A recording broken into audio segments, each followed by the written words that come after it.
एक प्रश्न था कि क्या आप मंदिर में प्रवेश कर सकते हैं, और अगर प्रवेश कर सकते हैं तो कहां तक जा सकते हैं अंदर? क्या आप प्रवेश करने के बाद आंगन में जा सकते हैं? क्या वहां पे जो घंटी लटकी हुई है उसको आप घंटी बजा सकते हैं? क्या आप मूर्ति तक भी पहुंच सकते हैं? क्या आप मूर्ति को छू भी सकते हैं? तो इससे किसी भी जाति का, किसी भी परिवार का एक सामाजिक स्थिति क्या है उसका पता लगता है। आर्थिक के लिए जैसे उसमें एक प्रश्न था बघेल साहब, एक प्रश्न ये था कि 25,000 रुपए की आपको जरूरत पड़ गई, आपका बच्चा बीमार है, डॉक्टर को आपने तुरंत देना है, तो 25,000 रुपए आप कहां से लेंगे? तो गरीब आदमी कहता है कि मैं साहूकार से जाकर के लूंगा, 5% सैकड़े का ब्याज दूंगा। लेकिन जो खाता पीता व्यक्ति है वो कहेगा मैं अपने दोस्त को फोन करूंगा, वो पेटीएम कर देगा।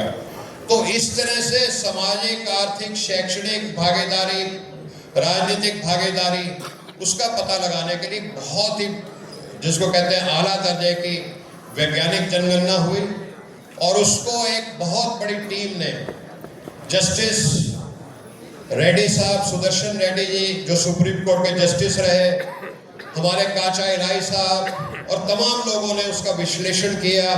कंप्यूटर और आर्टिफिशियल इंटेलिजेंस की उसमें मदद ली गई, और वो एक बहुत ही बड़ा काम, जिसको कहते हैं Telangana model of caste census हुआ।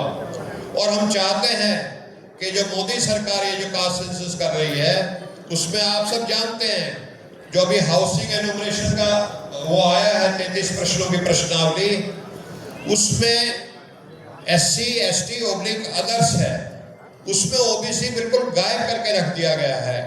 तो इससे मोदी सरकार किस तरह की जाति जनगणना कराने जा रही है इसका हमें थोड़ा सा एहसास होता है।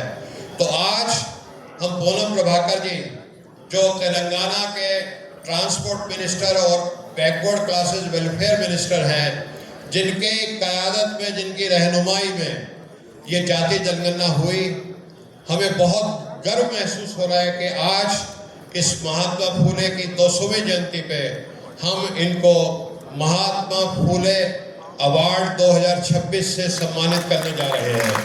और मैं कुछ शब्द पढ़ना चाहूंगा। मैं